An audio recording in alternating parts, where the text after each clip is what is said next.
मुख्यमंत्री म्हटले होते की 30 जून पूर्वी कर्जमाफी दिली जाईल। साधारणतः 5 जुलैच्या नंतर ह्या कर्जमाफीची रक्कम ही माझ्या शेतकऱ्याच्या खात्यामध्ये अदा केली जाईल। शेतकरी कर्जमाफीवरून राज्यात गेल्या काही दिवसांपासून वातावरण चांगलंच तापलेलं आहे।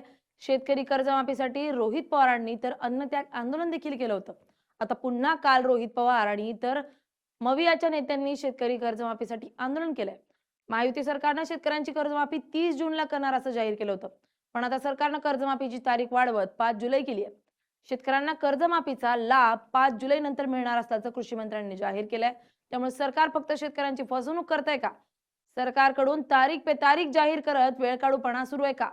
सरकार खरंच कर्जमाफी करणार आहे का? पाहूयात या व्हिडिओतून। नमस्कार, मी स्नेहल चौधरी, आपण पाहत आहात LS मराठी। राज्यातील संकटात सापडलेल्या बळीराजाला दिलासा देण्यासाठी महायुती सरकारनं अर्थसंकल्पात घोषित केलेल्या पुण्यश्लोक अहिल्यादेवी होळकर शेतकरी कर्जमाफी योजनेवरून सध्या महाराष्ट्रातील राजकारण कमालीचं तापलंय। 30 जून पूर्वी राज्यातील शेतकऱ्यांची कर्जमाफी केली जाईल असा शब्द सरकारनं दिला होता, मात्र आता हा शब्द हुकला असून कर्जमाफीची तारीख पुढे ढकलण्यात आली आहे। 5 जुलै नंतरच शेतकऱ्यांना कर्जमाफीचा प्रत्यक्ष लाभ मिळणार असल्याची अधिकृत घोषणा राज्याचे कृषी मंत्री दत्तात्रय भरणे यांनी थेट विधानसभेत केली आहे। सरकारनं 30 जूनला कर्जमाफी दिली जाईल असं म्हटलं होतं। अधिवेशनात पुरवणी मागण्यांवर चर्चा करते। पुरवणी मागण्यांमध्ये शेतकरी कर्जमाफीच्या बाबतीत जी रक्कम आहे त्यावर चर्चा करतोय। योजनेला मंजुरी दिल्यानंतर राज्यपालांच्या सहीसाठी जाईल। राज्यपालांची सही होऊन 5 जुलै नंतर शेतकऱ्यांना कर्जमाफीची रक्कम दिली जाईल असं दत्तात्रय भरणे म्हणाले। मुख्यमंत्री म्हटले होते की 30 जून पूर्वी कर्जमाफी दिली जाईल। ही गोष्ट बरोबर आहे। उद्या 30 जून आहे, परंतु आपल्या सगळ्यांना माहिती आहे की आज आपलं हे अधिवेशन चालू आहे। आपण पुरवणी मागण्यावरती चर्चा करतोय आणि पुरवणी मागण्यामध्येच शेतकऱ्यांच्या कर्जमाफीच्या बाबतीमध्ये जी रक्कम आहे या बाबतीमध्ये आपण इथं चर्चा केल्यानंतर ह्याला मंजुरी दिल्यानंतर आपण राज्यपाल महोदयांच्या सहीला हे आपल्याला कर्जमाफीच्या त्यांची जी आपली जी योजना आहे ती त्यांच्या सही राज्यपाल महोदयांच्या सहीसाठी जाईल आणि राज्यपाल महोदयांची सही झाल्यानंतर साधारणतः 5 जुलैच्या नंतर ह्या कर्जमाफीची रक्कम ही माझ्या शेतकऱ्याच्या खात्यामध्ये अदा केली जाईल। हे पण आपल्या सगळ्या सदस्यांना, आपल्या सर्वांना या बाबतीमध्ये मी सूचित निश्चित प्रकारे करतो। दुसरीकडे यावरून विरोधकांनी सरकारला घेरलं असून आमदार रोहित पवार यांच्या नेतृत्वाखाली मविया नेत्यांनी पुन्हा एकदा रस्त्यावर उतरून तीव्र आंदोलन केले। काल त्यांनी संभाजीनगर जालना महामार्गावर रास्ता रोको आंदोलन केलंय। शेतकरी कर्जमाफी आणि त्यातील 2019च्या जाचक अटी रद्द कराव्यात या मागणीसाठी आमदार रोहित पवार यांनी काही दिवसांपूर्वीच पंढरपुरात अन्नत्याग उपोषण सुरू केलं होतं। सरकारचे प्रतिनिधी आणि मंत्री गिरीश महाजन यांच्या मध्यस्थीनंतर आणि आश्वासनानंतर त्यांनी ते उपोषण मागे घेतलं होतं, मात्र सरकारनं दिलेली 30 जूनची डेडलाईन पाळली नसल्याचं स्पष्ट होताच रोहित पवार आणि महाविकास आघाडीचे नेते पुन्हा आक्रमक झालेत। विरोधक आक्रमक होत असताना आता कृषी मंत्र्यांनी स्पष्टीकरण दिलंय। राज्याचे मुख्यमंत्री देवेंद्र फडणवीस, उपमुख्यमंत्री एकनाथ शिंदे, उपमुख्यमंत्री सुनेत्रा पवार या सगळ्यांना शेतकऱ्यांची काळजी आहे। आम्ही शेतकऱ्यांची लेकरं आहोत। या राज्यातील अडचणीतील शेतकऱ्यांना मदत करणं, कर्जमाफी करणं आमचं कर्तव्य आहे। त्याप्रमाणे राज्याचे मुख्यमंत्री निर्णय घेत आहेत, तुम्ही काळजी घेऊ नका असं दत्तात्रय भरणे म्हणाले। 30 जूनला कर्जमाफीची अंमलबजावणी करणं तांत्रिक कारणांमुळे शक्य झालेलं नाहीये, पण 5 जुलै नंतर शेतकऱ्यांच्या खात्यात कर्जमाफीची रक्कम जमा होण्यास सुरुवात होईल असंही त्यांनी स्पष्ट केलंय। अध्यक्ष महोदय, मी आपल्याला सांगतो की या राज्याचे मुख्यमंत्री देवेंद्र फडणवीस साहेब असतील, एकनाथजी शिंदे साहेब असतील, सुनेत्राबाई पवार असतील, या सर्वांनी आपल्याला माहिती आहे की जो या राज्यातला अडचणीत आलेला शेतकरी आहे, गेल्या वर्षी खरं तर हवामान बदलामुळे शेतकऱ्याला अनेक गोष्टीचा सामना करावा लागतोय।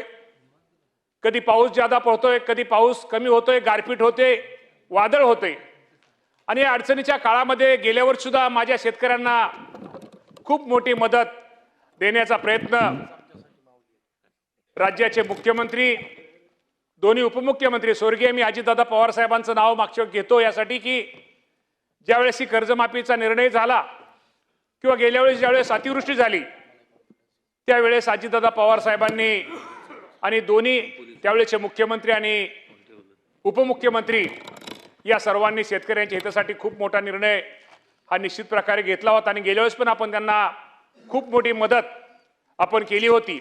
आणि ह्या वर्षी पण मला वाटतं अनेक सदस्यांनी जे मुद्दे मांडले त्यामध्ये कर्जमाफीचा विषय, कर्जमाफीचे मुद्दे आणि त्यामध्ये असणारे निकष, जाच काठी याबद्दल बोलले.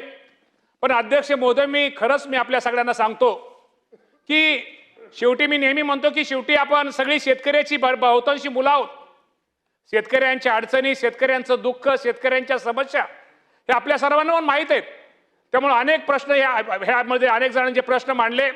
मी सर्व सदस्यांना एवढं प्रामाणिकपणे सांगतो की साधारणतः मुख्यमंत्री महोदयाने जी जाहीर केलेली जी शेतकऱ्यांची कर्जमाफी आहे, साधारणतः प्राथमिक अंदाजानुसार आज आपण अजून आकडे घेतोय, साधारणतः त्यामध्ये 56 लाख शेतकऱ्यांच्या वर आणि अजूनही 56 लाख शेतकरी आणि साधारणतः 36,585 कोटी रुपयाची रक्कम इतकी माफी आपण देतोय. अजूनही त्यामध्ये सदस्यांनी पाठीमागं यामध्ये काय सुधारणा करणं गरजेचं आहे, काही निकषामध्ये, काही अटीमध्ये बदल करणं गरजेचं आहे. या बाबतीत मुख्यमंत्री महोदयांना आपण सगळ्यांनी त्यावेळी सभागृहामध्ये अनेक सदस्यांनी, विरोधी सदस्यांनी पण गोष्टी चांगल्या मांडल्या, शेतकऱ्यांविषयी मांडल्या.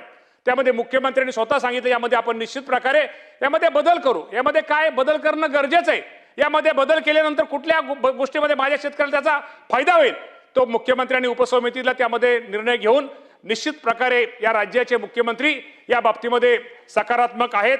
स्वाभिमानी शेतकरी संघटनेचे संस्थापक राजू शेट्टी यांनी मात्र सरकारच्या या विलंबावर तीव्र आक्षेप घेतलाय. कारण नसताना सरकारकडून टाइमपास केला जातोय, पुढची तारीख सांगितली जाते, म्हणजे तारीख पे तारीख असं नाटक सरकारचं सुरू आहे.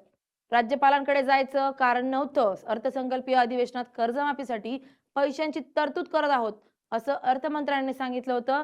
30 जूनला शेतकऱ्यांची कर्जाची मुदत संपते, म्हणजेच यावर्षी सुद्धा शेतकरी थकबाकीदार होतो. 50,000 रुपयांचं प्रोत्साहनपर अनुदान ज्या शेतकऱ्यांना मिळालं असतं ते देखील थकबाकीदार होऊ शकतील असा आरोपही त्यांनी केलाय. त्यामुळे सरकार खरंच 5 जुलै नंतर कर्जमाफी करणार का याकडे सर्व शेतकऱ्यांचं लक्ष लागलंय. राज्यातील तब्बल 56 लाखांहून अधिक शेतकऱ्यांना या योजनेचा फायदा होणार असून यासाठी 36,585 कोटी रुपयांची प्रचंड मोठी रक्कम लागणार आहे. त्यामुळे आता 5 जुलैला तरी शेतकऱ्यांना सातबारा कोणा होणार की पुन्हा नवीन तारीख मिळणार हे पाहणं महत्त्वाचं ठरणार आहे. Bureau report, LS Marathi.